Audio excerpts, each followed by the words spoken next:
Hi అండి. నమస్తే. ఎలా ఉన్నారు? అందరూ బావుండాలి. అందులో మా ఫ్యామిలీ మేము ఉండాలి. ఎలా ఉన్నారండి?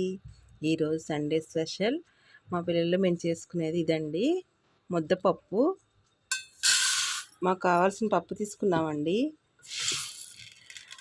ముద్దపప్పు, ఆవకాయి, నెయ్యి కాంబినేషన్ అండి. ఎలా చేద్దామో చూద్దాం. ముద్దపప్పు అంటే అందరికీ వచ్చు కదండీ! కానీ మా స్టైల్‌లో అయితే కొద్దిగా వేయించి ముద్దగా వండిన తర్వాత మనం చూద్దామండి. ముద్దపప్పు, నెయ్యి, ఆవకాయ, వడియాలండి ఈరోజు మాది తెలుగు ఇంటి భోజనం అండి. సింపుల్‌గా పిల్లలకి ఇష్టమైంది. ఇట్లా చేస్తున్నానండి. చూద్దాం. ఈ లైట్‌గా వేయించుకుని, కడిగి ఒక 1 అవర్ నానబెట్టుకున్న తర్వాత వండుకుందామండి. పప్పు ఉడుకుతుందండి. స్టవ్ మీద పెట్టుకున్నాం. కొంచెం ఆయిల్ వేసుకుందామండి. ఒక 10 నిమిషాలు ఆగినాక నురగంతా తీసేసినాక ఆయిల్ వేసుకుందాం. మనం చేసుకున్న ముద్దపప్పు అండి. మా సైడ్ అయితే అవనగడ్డలో పప్పు చాలా గట్టిగా చేస్తారండి. గోడకు కొడితే అలా ఉండిపోయేలాగా. నేను రైస్లో కలుపుకోవటానికి ఈజీగా ఉంటుందండి. కొంచెం పలుసగా చేశానండి.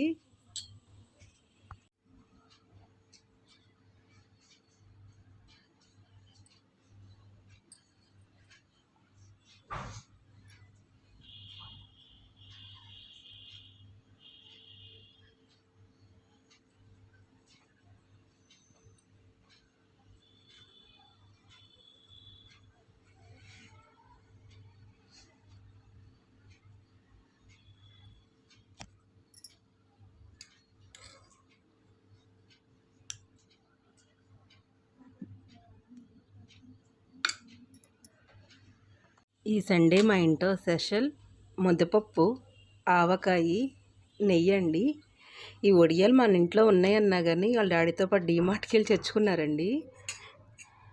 చల్ల చల్లని గడ్డ పెరుగు. ఇదండి ఈ సండే మా ఇంట్లో భోజనం. ఇలా ప్రిపేర్ చేసుకున్నాం. పప్పు ఇంకా గట్టిగా చేస్తామండి. మా కావనగడ్డ సైడ్ అయితే గట్టిగా చేస్తారు. కానీ అంత గట్టిగా ఎందుకని కొంచెం ఇట్లా చేసానండి పలుసుగా. దీంట్లోకి నెయ్యి అండి, ఆవకాయ, రైసు, వడియాలు.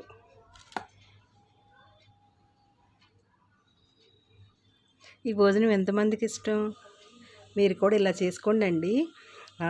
తెలుగు భోజనం ఎక్సలెంట్గా ఉంటుందండి. మనం ఈ పప్పులో నెయ్యి వేసుకుని తింటుంటే సూపర్గా ఉంటుందండి. ఈ ఆవకాయ పచ్చడి కలుపుకొని మీరు కూడా ఇలా చేసుకుని ఈ కాంబినేషన్ ఎట్లా ఉందో కంపల్సరీ నాకు కామెంట్ పెట్టండి. ఇండియా తెలుగు రుచులు. ఉంటానండి. బాయ్.